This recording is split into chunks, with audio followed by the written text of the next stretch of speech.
I like, yeah, that'll work. Samson, or what do we, Samson, there we go. The Strength of Samson.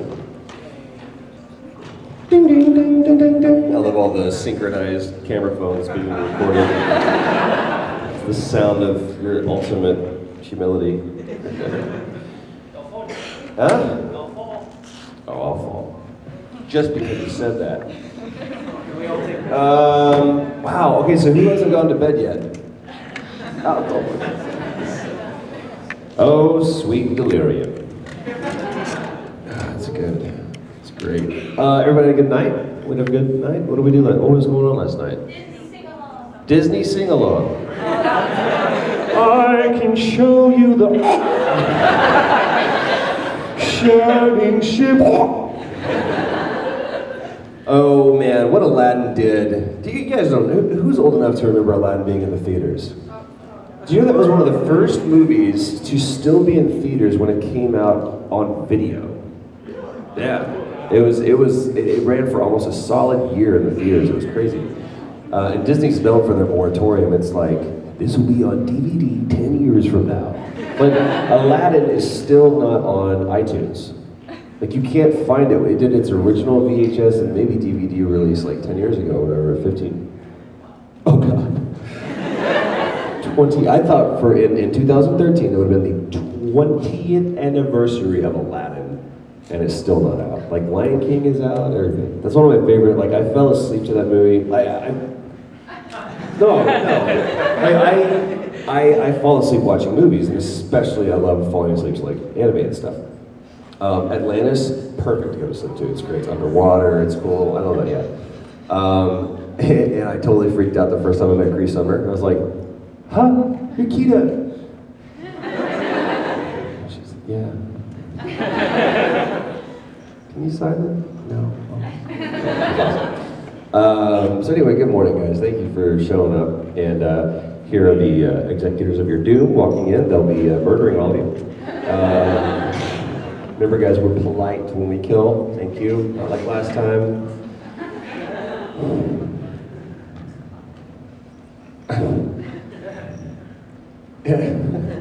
So many words. It's like Hello Kitty meets Daft Punk. It's great. I was waiting for this, though. If you were here yesterday, you got that joke. So what are we going to talk about today, guys? We're supposed to be talking about Last of Us and Bioshock, right? Yeah, it's kind of hard not to. Man, I remember I was doing a really, really, really bad movie in 2007, January of 2007. And it was like literally 18 degrees in Dallas. And the movie was just terrible. And we knew it was going to be terrible, but you're kind of like in it.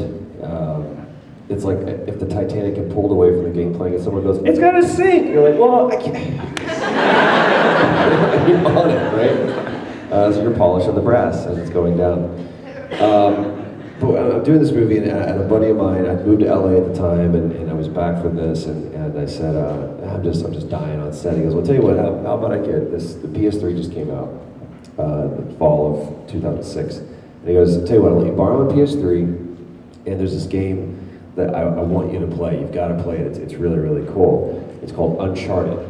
And I was like, "Oh, okay, cool. Yeah, thanks for the PS3, dude." And so he gave it to me, and I did exactly what any good friend should do. I went to Blockbuster Video, and I rented Assassin's Creed.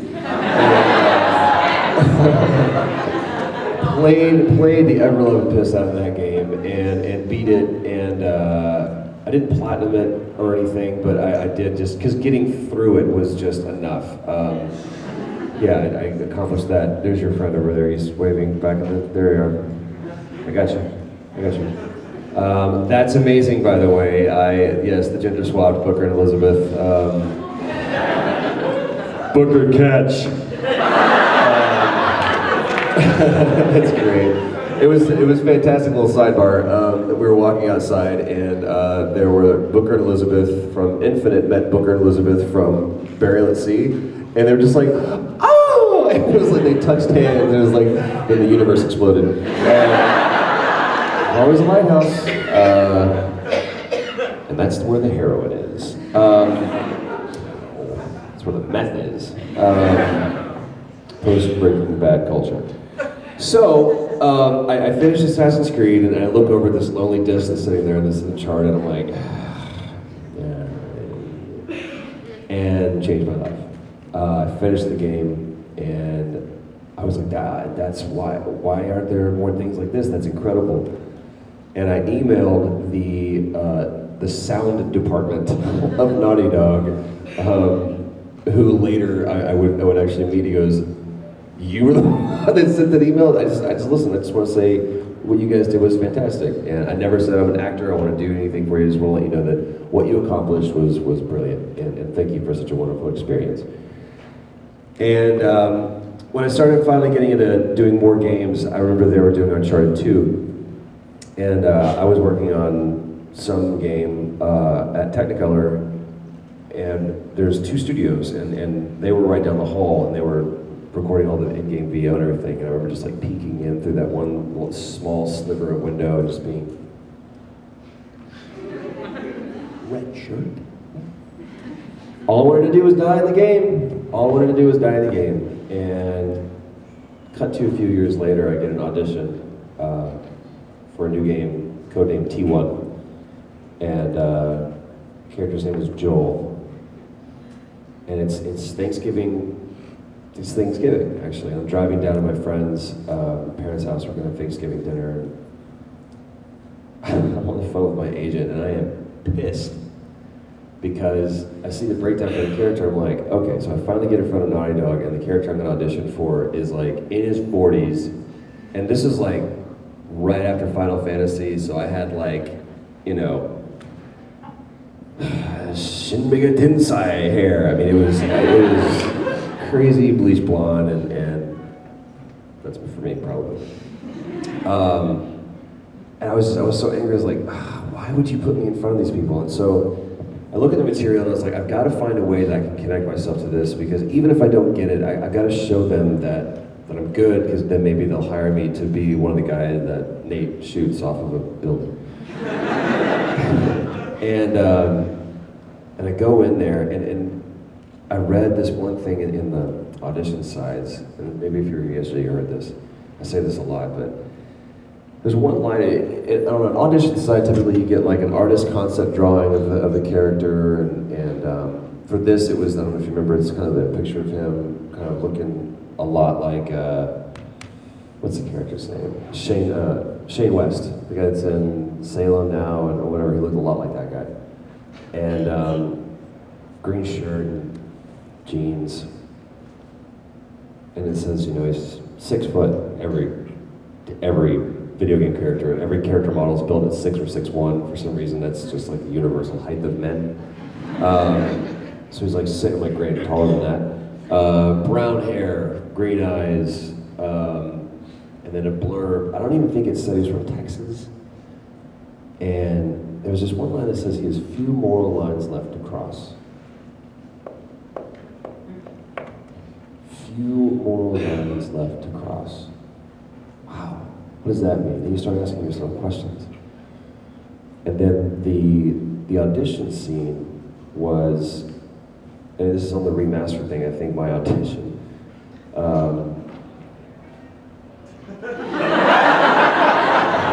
What's great is that I look up and I see this walking down there. And like, no, I instantly blushed, and then I feel like we're closer now because I've seen a lot of them on a very anatomical level. That's okay.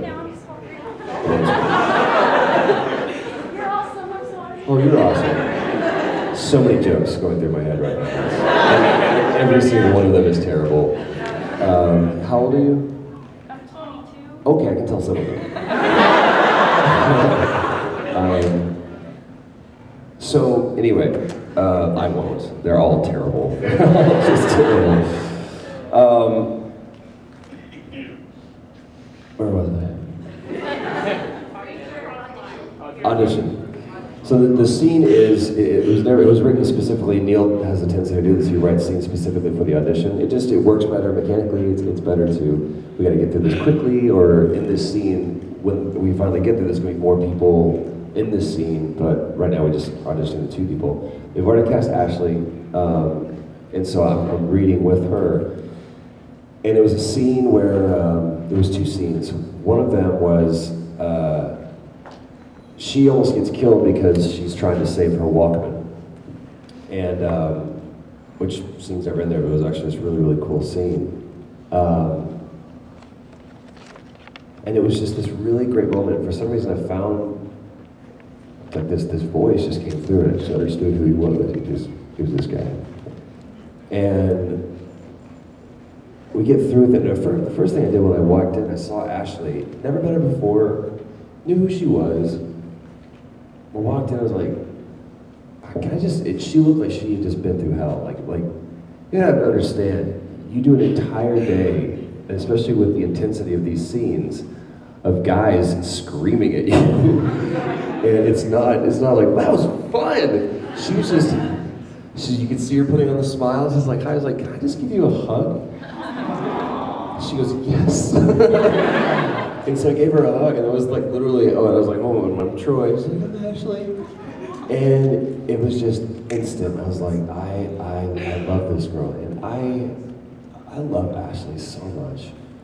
And it becomes crucial when you're doing a game like this.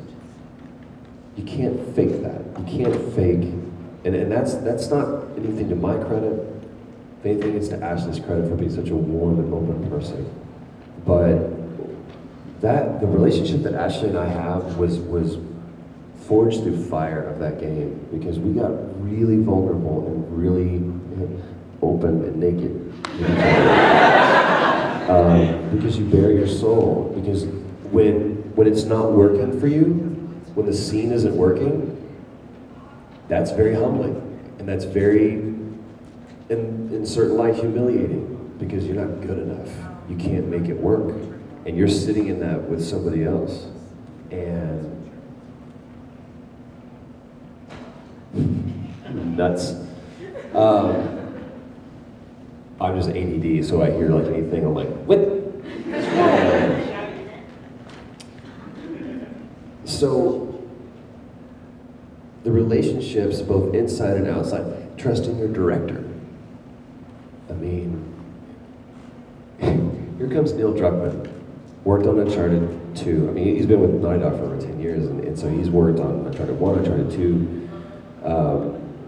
started doing Last of Us when they were doing Uncharted 3, so that's how long that thing was in production. And we started off with one director, and then we decided to make a philosophical choice. It had nothing to do with the director at all, that we needed to have it needed to have its own voice, and so he started looking around for different directors, and then finally it just became obvious. He's like, dude, why don't you just do this? And Neil Druckmann went to acting classes, he went to directing classes, he read books. That man put himself through boot camp to make sure that he was prepared. And he's such an amazing guy, and he's such an amazing director. Like, the guy just gets it. Like, and people say, well, you should do film then. Why? It's easier. It's a completely different job. Like, the director on a film and a director on a video game are so night and day. They really need to come up with new titles. Grandmaster of the Universe, I'm gonna put that out, maybe that works better. But Neil did an amazing job, and he took us to places that we didn't know that we could go. And that leaves an indelible mark on your heart when someone brings the best out in you that you didn't even know existed. And everybody should find a Neil. Everybody should find a Neil. It doesn't mean they're a director. It just means that there's somebody in your life that sees something in you that you can't even see, that their sole purpose and intention is to pull that out of you and show it to you, and then showcase it. And there's a Neil for everybody. Huh. There's a Neil for everybody in this room. It could be your dad, your mom, brother, your sister, boyfriend, girlfriend, husband, wife, random stranger. Be careful. I'm your Neil. Oh, you're drunk. Not wearing any pants. For some reason, it's Gary Busey is your Neil. That's right.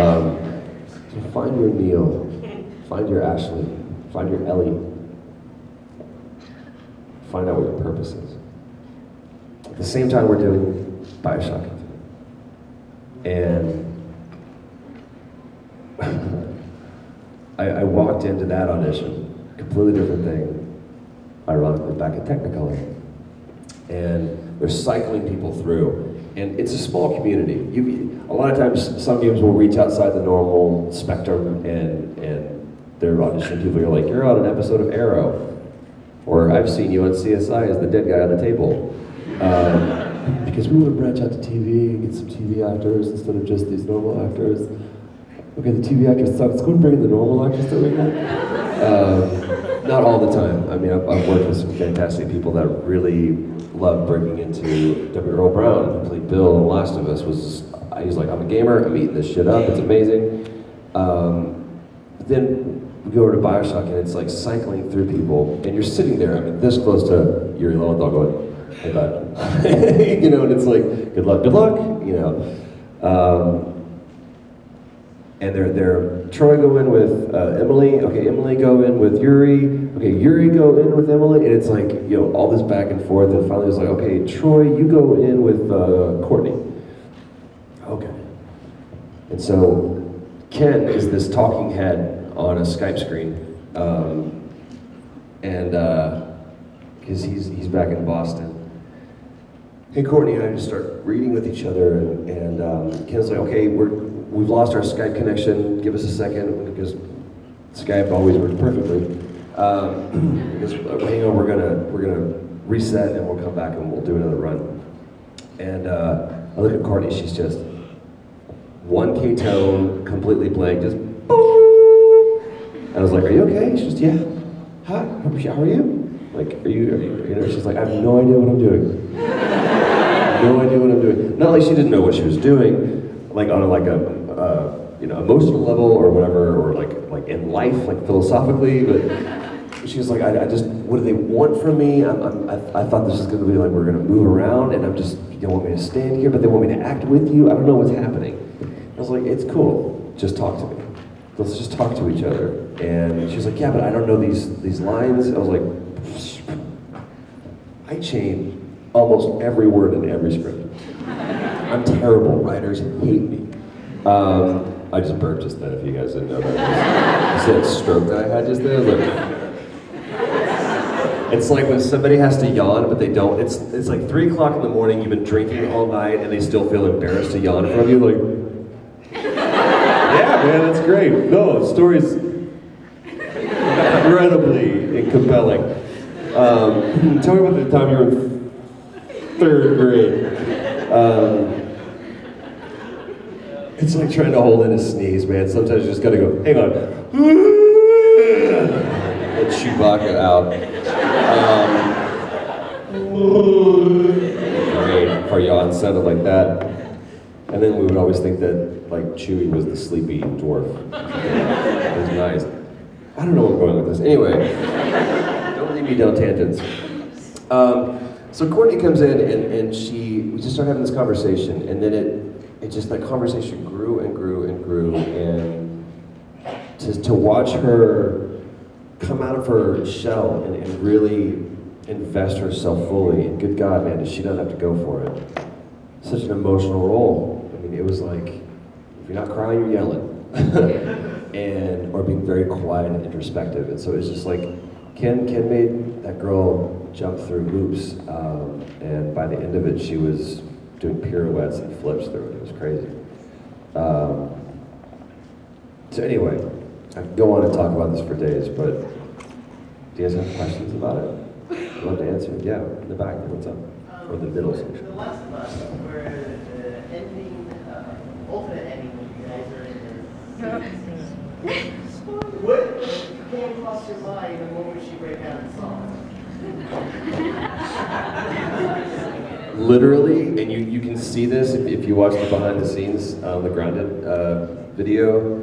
Everyone's like, oh, you look like you got caught. I was like, my literal thought was, damn, she can sing. Because I mean, she had been on Broadway, she was in Rent, so I mean, I knew that she could sing, but I didn't know she could sing. And she just, you know, I was like, oh my God. And then, this is literally happening like this fast. I went, wow, she can sing. Oh, I see what they're doing here. Watch this shit. And I just went for it. And what's hilarious is, and you can kind of catch a brief thing, Ashley for some reason wasn't there. Because I don't think she was originally supposed to be shooting that day. We just had to get this one quick pickup with me, and they were like, I want to get this, but Ellie is supposed to be on the table. We can use Les.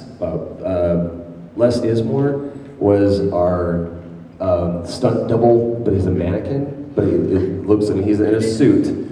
And he weighs like, you know, 130 pounds or whatever, 120 pounds. But he looks like a person, and in acting, less is more. Does that make sense? So his name is Less Is More. And they were like, well, we could use less. I'm like, yeah, that's kind of weird. He's big, and then it'll get weird data, and I feel weird about in this emotional scene.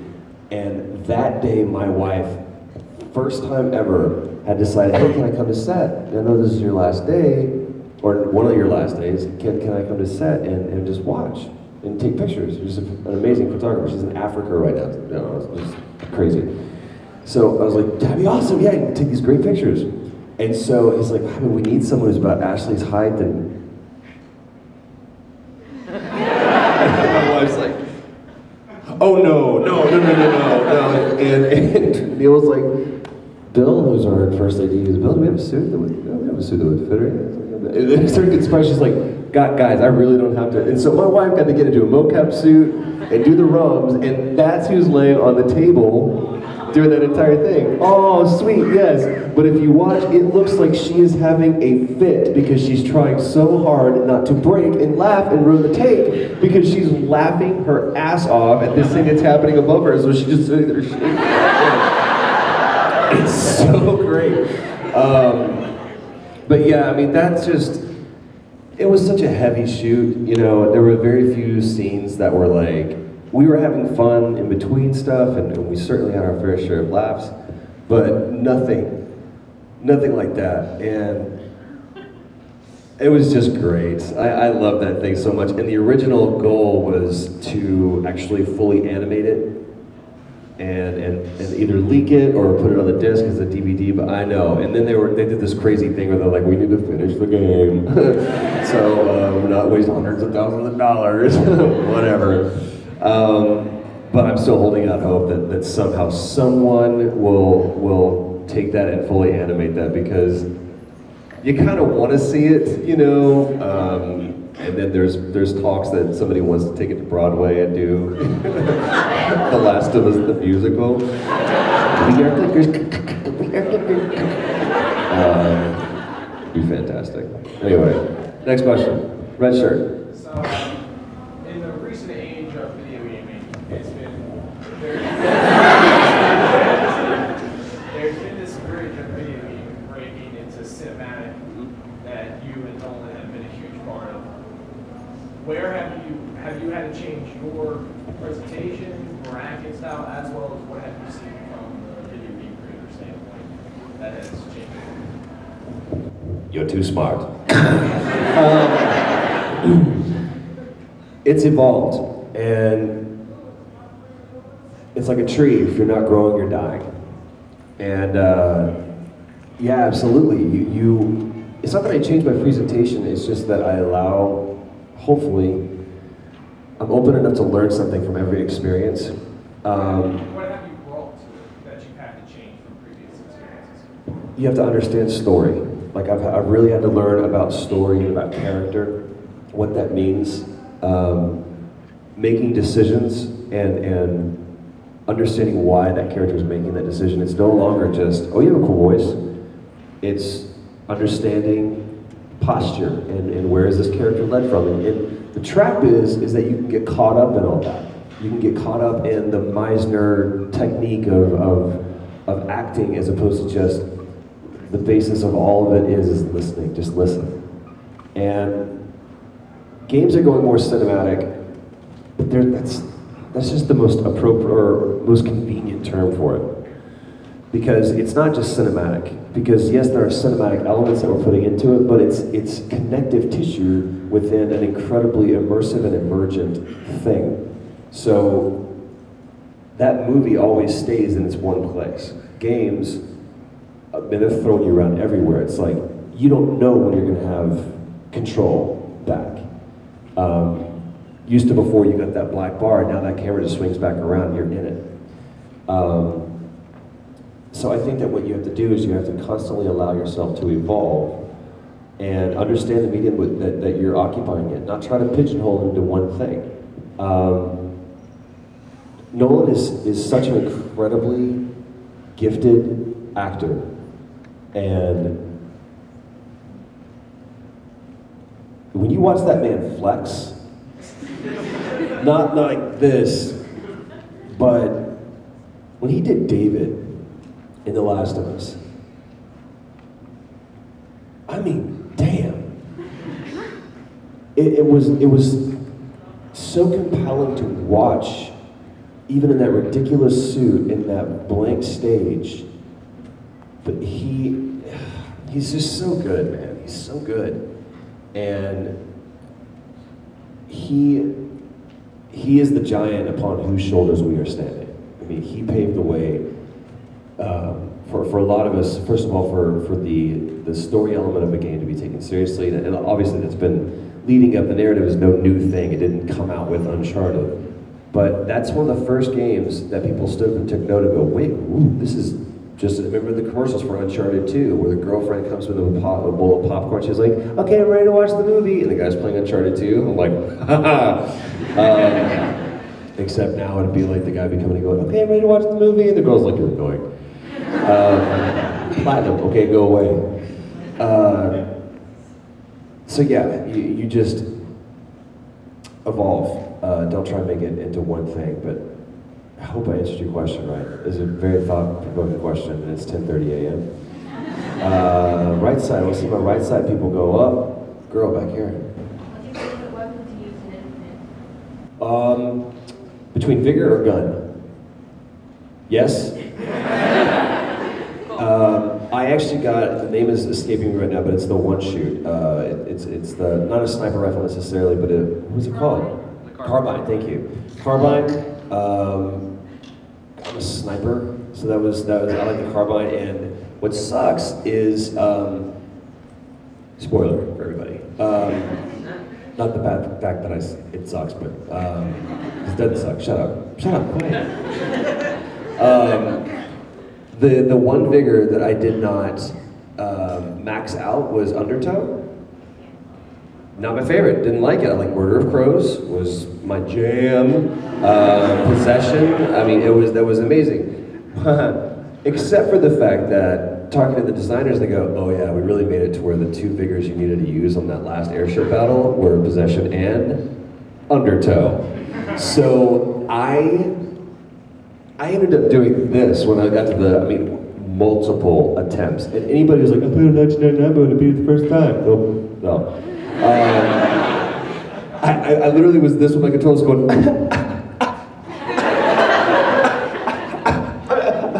I couldn't do it.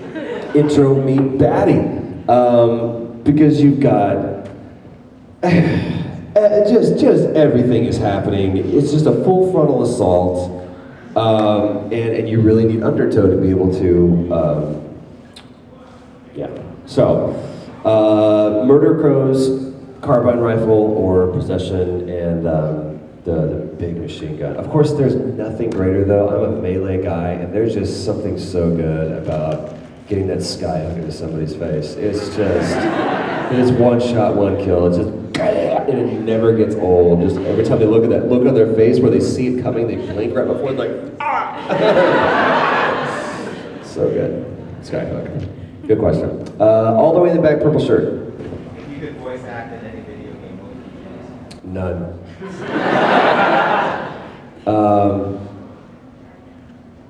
I'd rather act. Oh. Oh shoot. Okay. That's my sister back there doing that. Oh, damn, boy, just put you in your place. Shit. That was amazing. That was great. Here's the thing. It's not that any gig that you get is amazing, and like from a technical voice acting standpoint, like what we do on Avengers every Wednesday is just us. It's doing radio plays, what they've been doing for the last 70 years, 80 years. And even if they stop paying us and stop making the show, we've all made a pact that we're just going to keep coming back on Wednesdays because we have so much fun. Which, by the way, Roger Craig Smith, who plays, of course, Batman in Arkham Origins, and also plays our Captain America, please follow him on Twitter, and please look at his... You have? Okay. Show it out. I'll show. There is an IRS tax scam that's going on right now where people from the tax crime division of the IRS Department Bureau building, stupid, are trying to scam people out of money. And they made the mistake of calling one Roger Craig Smith. And Jerky Boys, fantastic. Crankacres, hilarious. Roger Craig Smith, I peed myself. He calls them 4 different times, and like put him one thing. They're like, "Do you have your case number?" He goes, "Yes, it's H as in hoax, A as in a-hole." He just goes on and like, "What is your phone number?" He's like, "It's area code 911." 911. So he takes a piss of them. For like 13 minutes. Each clip is one's like 6, one's like 8, and the last one is 13 minutes. He played, and he's like, he ends up like, he goes like, "Hey, hang on, let me transfer you over," because they keep transferring him. He's like, "Let me transfer you over to my grandfather," and so no, and it's like, "Hang on, I'm gonna transfer you over to Hector." He's like, "Hello, this is Hector." I mean, it is. Last night I couldn't breathe. I was laughing so hard. So anyway. So I mean, the voice acting thing is I just want to act, and that's I want to get rid of the qualifier. It's just acting. It's not like, hey man, Brad Pitt does some really good face acting, does some really good hand acting. It's just you're just acting, and sometimes you use one tool, sometimes you use another, sometimes you use this tool. But I don't know, man. It's whichever job I'm fortunate enough to get. All I want to do is make it the best that I can be, and learn something from it. Because a lot of people ask, how do you do this? What are your successes? And I don't know what I've learned more. Like my successes have taught me nothing. Because I'm still at the end of it, I'm going, I don't know how I did that. You're like, oh my God, that was amazing. I was like, I don't know what I did. Then don't tell me, because I don't want to screw it up. Don't make me aware of it. It's my failures that have taught me. And it's my failures that I've said, okay, I'll never do that again. That was a bad decision, or that was a bad performance, or that was a bad choice. Whatever it is. So it's not your successes that teach you, but rather your failures. So don't be afraid of your failures. Be grateful for your failures, because those are the teachers that you learn from the most. Oh yeah, sure, absolutely. Having a conversation with. This is a good segue into this, and we'll get into another question. I'll tell a quick story. I was having a dinner with Mary Elizabeth last night, who I just love so much, and she did so great last night, if you guys were at the concert thing.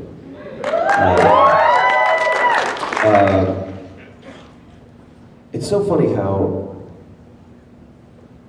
pedestrian our life can be, or appear, and then we find out that what's actually happening is life is preparing you for something that you're not even aware that's about to happen. My dog died, and that morning, the end of our block, there's this,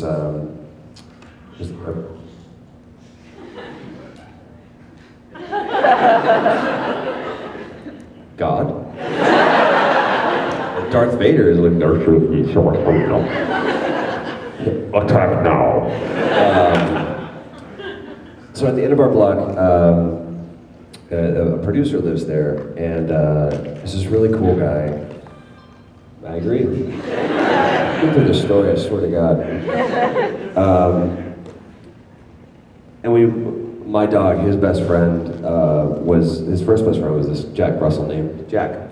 And we could never walk past their house without him stopping. And like, Jack died like 2 years before that. And Buckley, my dog, sat at their front gate and just waited for Jack. Because Jack would always come to the front gate. He wouldn't leave. Like, I had to pull him away.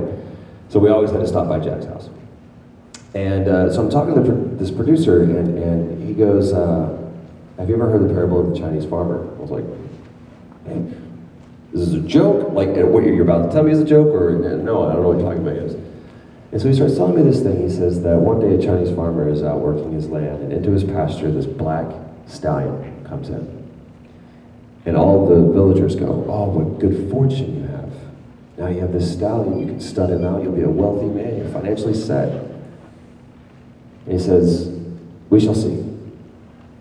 And the next day he puts his son up on the black stallion to teach him how to ride. The stallion's too wild and it bucks him off. And the boy falls to the ground and shatters his leg, and the doctor says he'll never walk the same again. And all the villagers say, what poor fortune you have. This stallion comes in and now your son, his leg is broken. The farmer says, we shall see. And then the next day, the general of the army comes to the village. The country is at war, and he's requesting all able young men to fight for their country. And the boy can't fight because his leg. So he moves on to the next village. And all the villagers say, oh, what good fortune you have, because surely your son would have gone to war and died, but now he can't. And the farmer says, we shall see. So on and on and on it goes. And I said, what's the point? He goes, there is no good, there is no bad, there just is. And if you think in your feeble human mind that you have the ability to discern between what is good for you or what is bad for you, you missed it. Cool, thanks. And then 4 hours later, I went through something that was just horrific. And temptation would be to say, what poor fortune I have. But out of that moment, out of that tragedy and horror, something was birthed inside of me. A growth happened. And sometimes, through breaks, that's where you grow the most, because your bones get stronger because of it. And when you prune a tree, you have to cut it back so that it can actually yield more. And so sometimes life will do that to you. And well, the challenge is don't say this is bad. Just say we shall see. Cool? All right.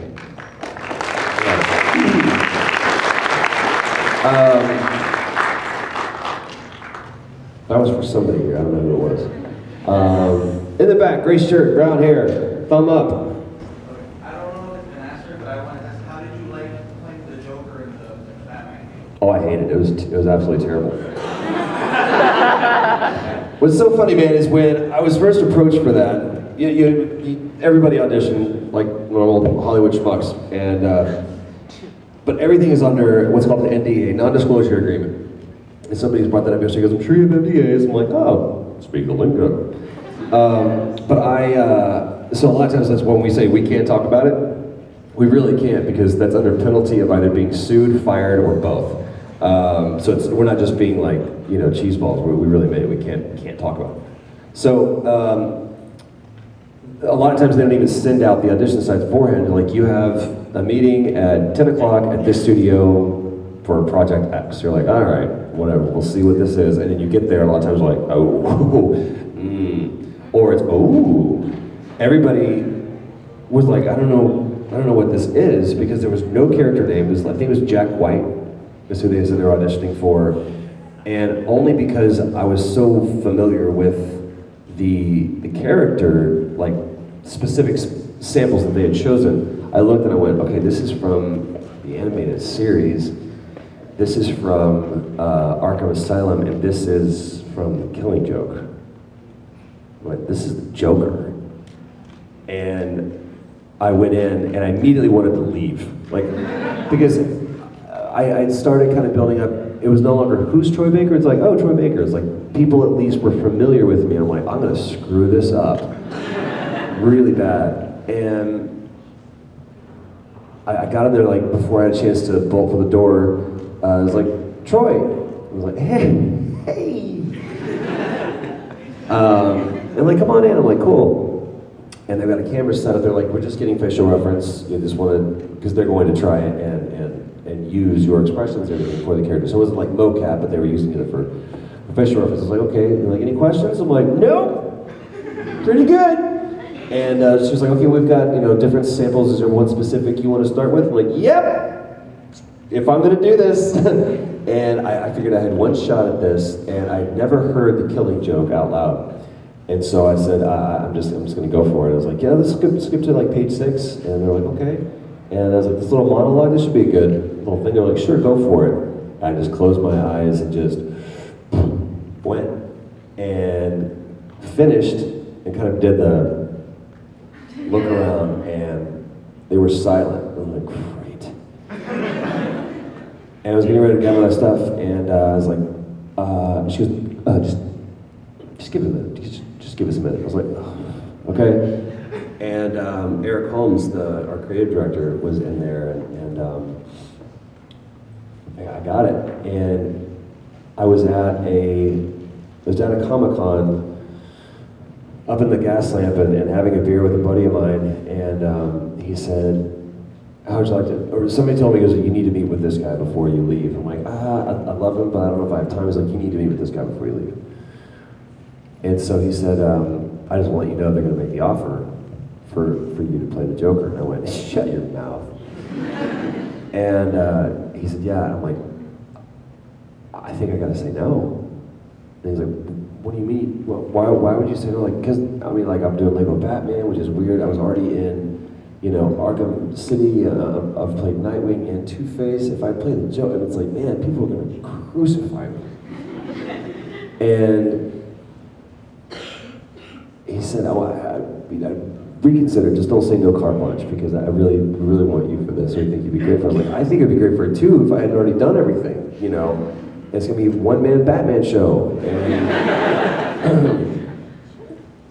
And so I ended up going to, it was Kirshen, who's the executive vice president for Warner Brothers Interactive. And he goes, I want to show you something. And in his office, he goes, I want to show you something. And he showed me my audition. And he was like, we can keep looking, but everybody's happy with that. And if we believe in you, then who the hell are you to say no? I was like, well, okay, you got a point. He was like, I was like, but you got to spin this from a marketing standpoint. And he was like, we'll take care of everything. But just, will you believe in yourself enough to give this a shot? Just once. Okay? And it was all fear. It was all, and think about that. The only reason why we don't do something is because we're afraid. It's only, not saying that sometimes that fear isn't justified, but the only reason why we don't do something is because we're afraid. If we could get past the fear, what can we do? What can we experience? What can we accomplish? But don't let, and how stupid and ego-driven was that fear? Really? Again, like if you were here yesterday, Eric Holmes, our creative director, I was like, I'm afraid that people are going to hear my Joker and they're going to hate our game. He was like, we've made a great game. I don't think you can cook it up. Stupid fears. Stupid fears. Don't let your fears be the thing that hinder you, for God's sake. I'll show. I want to meet that girl so bad. Where is she? The cane? No. You. This lovely girl with the glasses, just raise your hand. Yes. Here, come here. Wait. Hold on. Make this fair, for God's sake.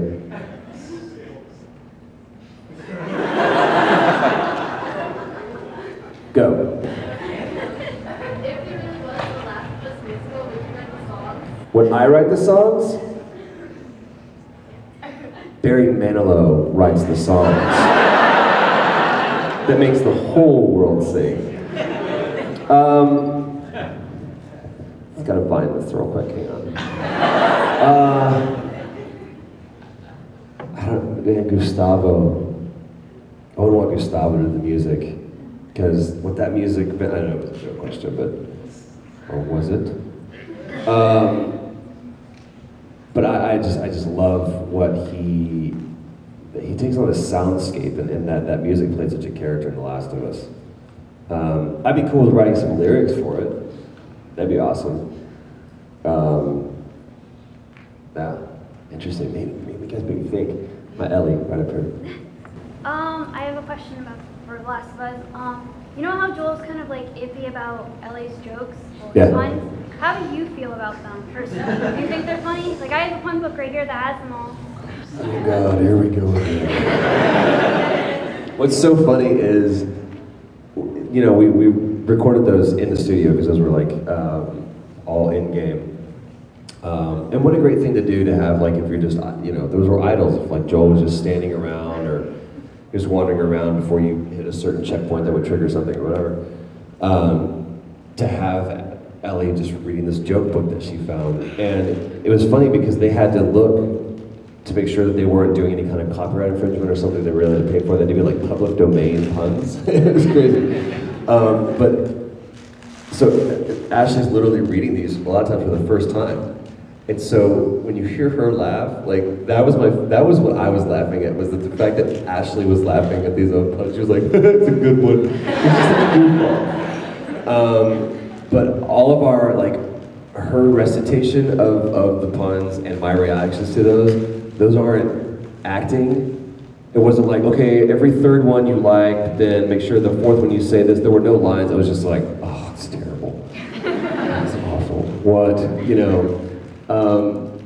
And she would be the same thing where, like, if it was a time specific thing, like there was one about something about the internet or something. She was like, I don't get it. You know, because it was like, what's the internet? It was really cool. So again, it was such a great way to kind of like, it was another brush stroke to that canvas that like paid, because for a girl to be like, have you ever read these? These are great. It's like knock knock jokes. Are you kidding me right now? But how cool it was for her. She's Christmas morning about everything. But yeah, I love that you have those. All right, we'll hear one joke. Which one should I read? Just pick one.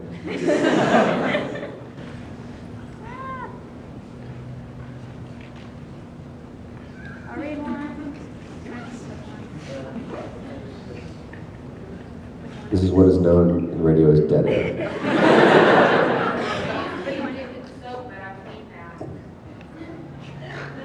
What?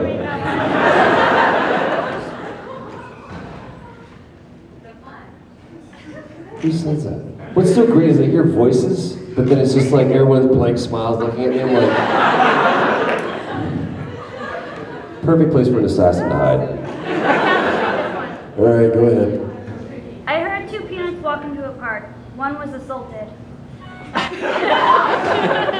It's terrible. My other Ellie over here. So you're a gamer and you Yeah. play your own games. Yeah. Is it weird to hear Yeah. yourself there? Yeah. Just like turn down the volume a little, you're playing No, fortunately right now, I mean, before my whole game setup was in the living room, and let me tell you how much my wife loved that. And now I've moved everything into our studio that we have, and I was like, babe, because I care about you, I'm gonna go out and I'm gonna get a big screen TV and I'm gonna put it in our studio. Really? I love you, babe. This is what I want to do for you. 5 minutes ago. Hi. Oh, no, that's means. So I have this setup, and I'm a huge fan of Turtle Beach. Like if you guys are into headsets, it's called The Plug, by the way. Love me some Turtle Beach. And especially with a game like The Last of Us, where like Call of Duty, it's great because you hear footsteps, so it gives me that advantage. But especially with something that is as creepy as, like, I went back and I played Dead Space, the first one. There were moments I was like, it was so freaky because, especially in that game, you'd hear like, and normally in a normal game that means get ready for a boss fight. This is just, no, just messing with you. Nope, just wanted to remind you in a creepy spaceship. So I love playing with headphones. So fortunately, all my wife hears is me just going, come on!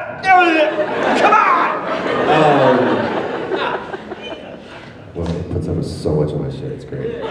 I'll show. But it definitely is weird. What's crazy is that The Last of Us was the first game that I was ever to really fully separate myself from. Like, I forgot that it was me. As stupid as that sounds, I forgot scenes. I was like, oh man, I totally forgot about that. Or that's what it looked like. Because in your mind, it's one thing, and then you actually see it realize, you're like, oh, that makes a lot more sense. There's one scene where it's me, Ellie, and Bill, and it's when you really come across the first pack, like the first herd, and all you really have is bow and arrows, and you're making your way in through, and you have to run, and you get them through a small glass window, and like you get dragged and then fall down. It plays so super fast, but we spent almost an entire day on that one thing, because we actually climbed up this wall, and then it's not that big, and what's really sad is that when it was higher than this. Yeah, it was about this high. Because it was about 6 feet high, maybe 7. But when you watch video of it, it looks like not that big of a deal, but I fell, and you can have a crash mat, but it just looks weird when you actually roll. So I learned how to take a fall right to where you fall and you just roll into it, and I pop up, and Neil goes, that looks really cool, like sweet. He goes, no, it looks too cool. Make Joel look like a ninja. I said, you can't do that. I was like, what do you need? He was like, I kind of need to just eat shit. I need you to just fall. And so, I mean, face plant just like, bang, and I get up, and I'm seeing complete white stars, and I just see Ellie or Ashley just going, are you okay? I'm like, let's get out of here. Just my bell is rung. But anyway, yeah, that's to see how that scene actually played out. It was like, oh man, it doesn't look like that big of a fall at all. But to me, it was wee-hoo. All right, I'm gonna do one more. All right, because you shook your hand. Get up there. You. Really? I don't know, who would I be? I have to say now it would probably be Joker, but the problem is that there's some people that are really good at it. There's somebody, I retweeted it, somebody did a live recreation of the Killing Joke cover, and it's spot on. I don't know who this guy is. He's got to be an ugly, because wow. But it looks just like with the whole camera sideways and everything. Is really, really cool. So check that out on my Twitter. Thanks for getting up early and coming to hang and watch me spin my yarns. Are you gonna... Who are you cosplaying as? I come from Smash Brothers. I understand you come from Smash Brothers, but you? Me? Yeah. Oh, what did I say? New Age Two-Face. I was going with the Two-Face. I like it. And After the plastic surgery. After the plastic surgery. that's the new age. Had a little work done. You think? Very well done. It's caught me. I keep looking, going. Is it? No. It's an Oreo. You're just waiting for the other dog to come on the other side, girl. Thank you guys so very much. Enjoy this week.